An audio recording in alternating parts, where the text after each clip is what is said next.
Muita gente tem resultados ruins com o dinheiro porque tem pensamentos e crenças nocivas quanto ao dinheiro. E ele fala que grande parte dessas crenças, elas foram estabelecidas através de 3 coisas. Uma programação verbal, então aquilo que você ouvia as pessoas falando sobre dinheiro. Raramente você tem contato com pessoas ricas que entendem o jogo do dinheiro. Geralmente você tem contato com o pessoal que está ali na classe média ou mais baixo do que isso. Então geralmente o pessoal usa o dinheiro, aprendeu a usar, mas nunca estudou direito sobre como ele funciona. Então não costumam ser opiniões muito positivas. Se você tem uma crença negativa quanto a dinheiro, se você acha que acumular patrimônio não é bom, você vai dar um jeito, né? Seus pensamentos vão levar a sentimentos nocivos, a ações ruins, e o resultado vai ser você desperdiçar o dinheiro até que só sobre na sua mão aquela quantia que você julga ser adequada. Se você acha que é imoral ter milhões, você nunca vai ter milhões. Se por acidente a vida te der alguns milhões, o cara ganha na Mega Sena, ele tende a gastar tudo até que só sobre o dinheiro que ele julga adequado.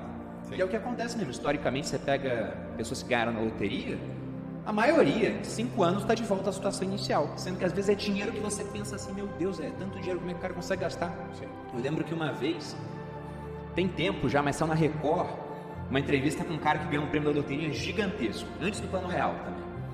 E o cara, ele gastou tudo. Uma parte a inflação pegou, né? Inflação muito grande naquela época, mas ele contando a história dele, ele saía e pagava a conta para todo mundo no restaurante. Ele não lavava roupa. Ele comprava a roupa, sujava, jogava fora. O carro dava um problema, só tinha que trocar óleo uns 10 mil. Ele andava até os 30, o óleo virava uma graxa, fundiu o motor. Ah, tá bom, deixa o carro aí. Então o cara, ele desperdiçou tanto dinheiro que no final ele ficou sem nada. E aí perguntaram para ele, qual é o seu arrependimento? Ele falou, não ter comprado uma casa para minha mãe. Ele falou, meu Deus, o cara ganhou um prêmio gigantesco, não comprou um imóvel para a família dele. Então é esse o ponto, né? Ele fala, se você não tem crenças alinhadas, você nunca vai conseguir acumular patrimônio. Às vezes você hoje não tem dinheiro, você se julga pobre, mas a tua cabeça não é de pobre. Você está com os arquivos mentais corretos. Então, daqui a 5 anos, a tua situação está muito diferente. Agora tem um cara que está com dinheiro hoje, mas a mentalidade dele ainda é de pobre. Sim. Daqui a 5 anos, você vai ter que trocar de lugar com ele, né? Um cara com mentalidade boa cresce, o outro decresce. É a questão do termostato que ele fala financeiro. Mas o que ele diz é, quem tem mentalidade pobre julga que ou é uma coisa ou outra. Então isso de ou amor ou dinheiro, ou saúde ou dinheiro, o que ele fala é a mesma coisa que perguntar o que é mais importante, ter o braço direito ou a perna esquerda. Ambos são importantes, tem que abrir mão de um para ter o outro. Então é aquele ponto, né? O que é mais importante, o dinheiro ou a saúde? Ele até coloca uma frase, um princípio de riqueza, que ele fala que o dinheiro é muito importante nas áreas onde ele tem influência, e insignificante onde não tem. Então a saúde é muito importante, mas eu só pude preservar e recuperar minha saúde porque eu tinha dinheiro para isso. O primeiro dos 17 arquivos de riqueza, ele fala o seguinte, que é: as pessoas ricas acreditam na seguinte ideia, eu crio a minha própria vida. As pessoas de mentalidade pobre acreditam na seguinte ideia, na minha vida as coisas acontecem. Sim. Cadê o dinheiro? Tá indo. Foi indo, você deixou acontecer até uma hora que falou, não, agora eu tenho que fazer acontecer então para resolver. E aí você assumiu as rédeas da sua vida, autorresponsabilidade, né? Lembra que tem uma peça de teatro antiga, estava lendo outro dia, até coloquei um trechinho no aula que eu já dei, que o nome era Tea Party, festa do chá.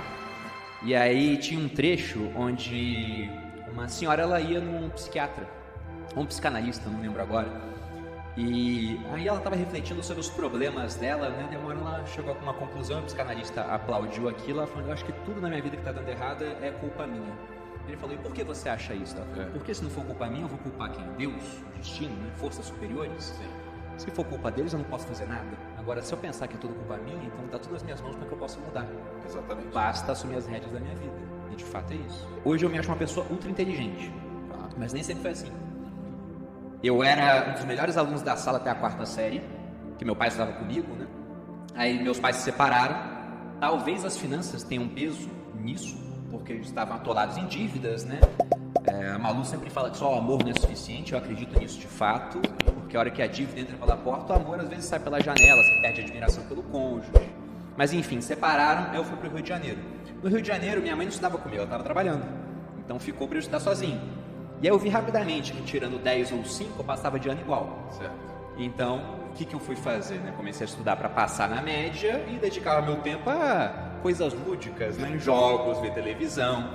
Só que eu fui fazendo isso durante tanto tempo, Joel, que teve uma hora que eu simplesmente nem raciocinava que eu poderia tirar um 10. Eu já me julgava burro. Essa era a palavra. Eu achava que eu não tinha capacidade. E parte disso porque, além de estudar só para a média, eu estava cercado de pessoas muito inteligentes no colégio militar. A minha turma do segundo ano, das 30 pessoas, acho que era o terceiro pior aluno da sala. O que mudou na minha vida foi que eu quis passar na prova do Exército. E eu fui obrigado a começar a estudar. No primeiro ano eu não passei, eu fui passando em tudo na média, como eu fiz durante os anos anteriores, e chegou na prova de redação, eu não passei, eu tirei abaixo da média. Sim. E aí eu pensei, bom, pro ano que vem eu vou passar. E eu me comprometi, eu fiz uma declaração, falei pra minha família, eu vou passar, tanto que eu quero que vocês me tirem da escola, eu vou fazer só o cursinho, para poder me dedicar só àquilo, e eu vou passar na prova. Aí toda a minha família foi contra. Meu pai falou, você se compromete de fato? Eu falei, eu me comprometo. Ele falou, então você está fora da escola, fica só no cursinho agora e vai estudar. Comecei a estudar, no primeiro simulado do ano eu já fui o primeiro colocado. Era um simulado de História e Física. Eu tinha gabaritado História, sempre fui bom em História, gostava, né? E Física eu tinha ido bem, mas não era nenhum notão assim, mas era o primeiro do ano, o pessoal estava meio frio.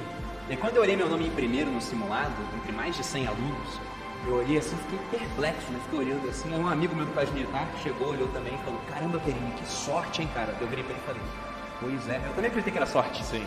Só que aí veio o segundo, eu entre os primeiros, o terceiro, o quarto, o quinto, eu fiquei em primeiro, de ponta a ponta no cursinho, fui pro Exército, comecei a me destacar, fui primeiro da minha especialização de artilharia. Então, se não fosse esse momento onde eu vi, olha, isso aqui não é sorte, é inteligência de fato, talvez até hoje eu fosse uma pessoa muito menos confiante do que eu sou. Se você começar um negócio nas coxas, sem as habilidades para isso, não interessa o quanto a sua mente é próspera. A realidade, você não vai ter um resultado próspero. Aqui no Brasil, a gente tem uma combinação muito nefasta, né? Porque a gente tem, ao mesmo tempo, uma população que ela é financeiramente quase que completamente analfabeta, as pessoas não entendem de finanças, e temos uma grande complexidade para empreender. Então isso mata muita gente. Por mais que a pessoa estude essa parte de mindset, se ela não realmente começar a estudar para se aprimorar na parte financeira, ela não vai adiante. Então se você hoje não está no patamar financeiro que você quer, a culpa é sua, né? E você sabendo disso, já tendo essa consciência, o primeiro ponto é consciência do problema. Você não resolve um problema que você não sabe que tem, está inconsciente. O segundo é, você tem a consciência, agora você vai entender por que aquilo está acontecendo. Poxa, por que eu tenho esse modelo de dinheiro que é tão ruim? De onde veio? Aí você descobre de onde veio. Meus pais têm o mesmo modelo que eu, são endividados, eu repeti esse modelo. Agora, vem a parte de você poder ressignificar esse tipo de coisa, e aí você muda e vê, olha, isso aqui é a gravação que me deram. Eu sou o gravador, agora eu quero gravar arquivos novos. Perfeito. E por último, vem a declaração, que é nessa hora onde você se compromete de fato a mudar. Porque não basta só falar. Falar é uma coisa, é ótimo. É melhor falar do que não falar. Só que no Exército tinha uma história muito bacana, que os meus instrutores sempre usavam, e depois eu usei com os meus soldados também, que era a diferença do ovo e do bacon em um café. Já ouviu essa história? Já. Conta aí. Que é a seguinte, né? Eles falavam sobre a diferença entre estar envolvido ou comprometido. E diziam que num café da manhã, onde você tem ovos e bacon, a galinha está envolvida, porque ela cedeu o ovo. Só que o porco, ele está comprometido. Ele cortou na própria carne para dar o café. Então é esse o ponto, você tem que se comprometer de fato com aquelas declarações que você faz. Estudar o máximo possível e partir para ação, que é muito importante, para mudar a sua realidade. O pessoal pensa que é preparar, apontar e fogo, né? É que ele defende o contrário, que é preparar, fogo e depois você aponta. No seguinte sentido, mais ou menos lembrando que eu sempre falo de comércio antes de estar pronto. Você se prepara, mas coloca um tempo limite para isso, aprende o máximo possível naquele período. Você começa, você vai lá e atira, e depois você vai apontando para melhorar o processo através de erros e acertos, feedbacks, e vai fazendo. E essa parte de pensar grande é muito importante, porque se você pensa pequeno, para chegar no seu objetivo, e não tem nada de errado em pensar pequeno em prazos mais curtos. Tony Robbins tem aquela frase muito famosa que diz que a gente costuma superestimar prazos curtos e subestimar os longos. Eu acho que a gente vai fazer o contrário, né? No curto você subestima de fato e você superestima o longo, porque no longo prazo muita coisa pode acontecer, igual aconteceu com a gente. Mas o ponto de pensar grande é importante, porque pensar grande te obriga a agir de uma forma diferente. Se você só pensar, não, eu quero estar 10% melhor em termos de finanças do que eu tenho agora. Cara, 10% é melhoria incremental. Sim. Você não muda quase nada. Agora, se você se desafiar e falar, não, daqui a 5 anos eu tenho que ter um patrimônio 5 vezes maior do que eu tenho agora. Você sabe que no primeiro ano você não vai dobrar o patrimônio e depois dobrar de novo. Você vai saber que vai ser uma curva, mas você tem que fazer alguma coisa que vai te dar um baita resultado depois. Isso te obriga a agir de uma maneira que você nunca pensou em agir antes. Sim. Então, o ponto é, pense grande e como que você vai fazer para transformar esse teu pensamento grande de fato em ações que vão gerar ótimos resultados. Pensar grande é fundamental. Até porque pensar, grande ou pequeno, o trabalho é o mesmo. A prática que vai ser diferente, mas só de pensar grande você já faz o exercício pensando em hipóteses que você nunca contemplaria se fosse pensar pequeno. Geralmente, para você colocar o seu plano em ação, o grande vai dar mais trabalho porque te obriga a fazer coisas que você não fez antes. E aí que as pessoas travam, porque fazer coisas que você não fez antes assustam. Você tem medo. E ele tem um arquivo de riqueza que fala disso, né? Que os ricos, as pessoas de mentalidade rica, agem apesar do medo, enquanto as pessoas de mentalidade pobre, elas ficam travadas pelo medo. Sim. E se você deixar que o medo te trave, você não faz nada diferente. Se você não faz nada diferente, você fica no mesmo local, apenas com melhoras incrementais. O que para quem ganha muito bem, talvez seja interessante, mas para quem tá na merda, tá endividado, precisa de renda nova, não tá satisfeito com o trabalho que tem, é morte, pô. Você tem que fazer coisas novas. E pensar grande vai te obrigar a fazer coisas novas. Enquanto as pessoas ricas elas buscam a companhia de indivíduos positivos e bem-sucedidos, as pessoas de mentalidade pobre buscam a companhia de pessoas negativas e fracassadas. Isso aí. Talvez até para se sentir um pouco melhor, né? Ou seja, a sua embriaguez é tão grande que a minha parece pequena. O Jordan Peterson falou isso uma certa vez. Então tem esse ponto de fato. E tem aquela ideia muito conhecida de que nós somos a média das pessoas com quem convivemos. Não é exatamente a média, mas somos influenciados. Se você anda com um grupo de pessoas e os 5 só comem besteira e fumam, daqui a um tempo provavelmente você vai estar comendo besteira e por mais que não fume, é um fumante passivo. Acabou. Então você está sendo... Tem mistério. Influenciado por eles. Agora você anda com pessoas que se alimentam bem, que estão começando negócios, que têm outras preocupações com a vida, pensando no futuro, por exemplo, você tende a ser influenciado por essas pessoas. Eu tenho um relacionamento maravilhoso com a Malu, e a Malu sempre me apoiou em tudo que eu fiz. Sempre. Lá atrás, quando eu falava que com 20 anos eu fiz uma declaração, né? Falei que com 30 eu ia ter 1 milhão, depois eu descobri que era inflação, mudou para viver de renda, porque eu não sabia quanto ia ser 1 milhão. E quando eu falava isso, todo mundo ria da minha cara. Tava muito longe, né? Só que eram 10 anos.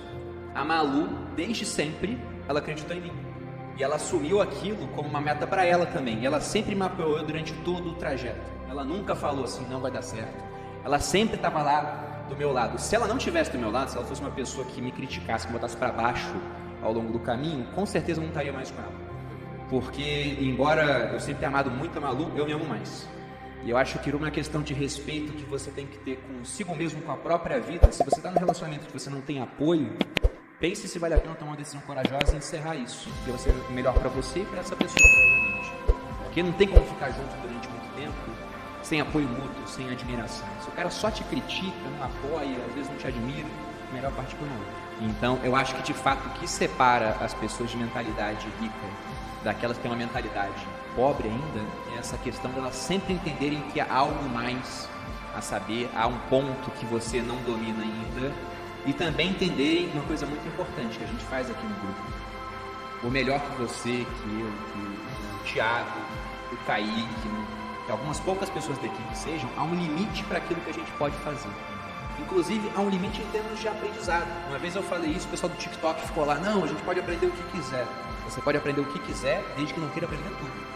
Eu não consigo hoje aprender mandarim, russo, japonês, enquanto eu estou tocando um negócio, fazendo redes sociais. Não dá, eu tenho que escolher alguma coisa, e se eu escolho A, eu acabo tendo menos tempo para fazer outras coisas. Então tem esse ponto. Aí o que a gente faz? A gente contrata mais cabeças para acrescentar aprendizado e experiências aqui na empresa. No ano passado, eu empregava 5 pessoas, eu não sei quantas eram no seu time. 7. O Thiago tinha quantas nessa época? 6. Hoje, juntos, a gente emprega 10 vezes mais. Deve estar com 200 pessoas aqui. Deve ter agora, nesse momento, deve ter contratado mais um. Não, eu tenho entrevista de emprego hoje para fazer.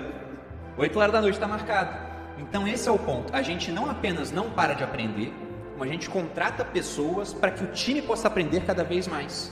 Porque a gente entende, ele não falou isso no livro, mas é uma máxima de um economista austríaco, ganhou um Nobel, que é o Friedrich August von Hayek. Ele fala que uma cabeça, por melhor que ela seja, ela não tem todas as respostas, porque o conhecimento está disperso pela sociedade. Então, quanto mais cabeças você tem, boas cabeças trabalhando para você, contigo, maior a chance de ter boas respostas e ter mais conhecimento. E aí você nunca para de aprender, o seu time também nunca para, resultados podem ser exponenciais. Para você mudar os resultados, não basta você mudar as ações, tem que ver antes a questão lá de pensamento, sentimento, ações e resultados. Aí me veio uma frase do Sêneca. O Sêneca falava que do mal não pode nascer o bem, assim como de um figo, aliás, assim como um figo não nasce uma oliveira, porque o fruto corresponde à semente, né? E no caso aqui, o fruto, os resultados vão corresponder não só à semente, à raiz. Então por isso que ele fala, troque o seu modelo de dinheiro Identifique aquilo que não te favorece. Você não é a gravação, você é o gravador. Se não te favorece, tira e adota uma gravação nova.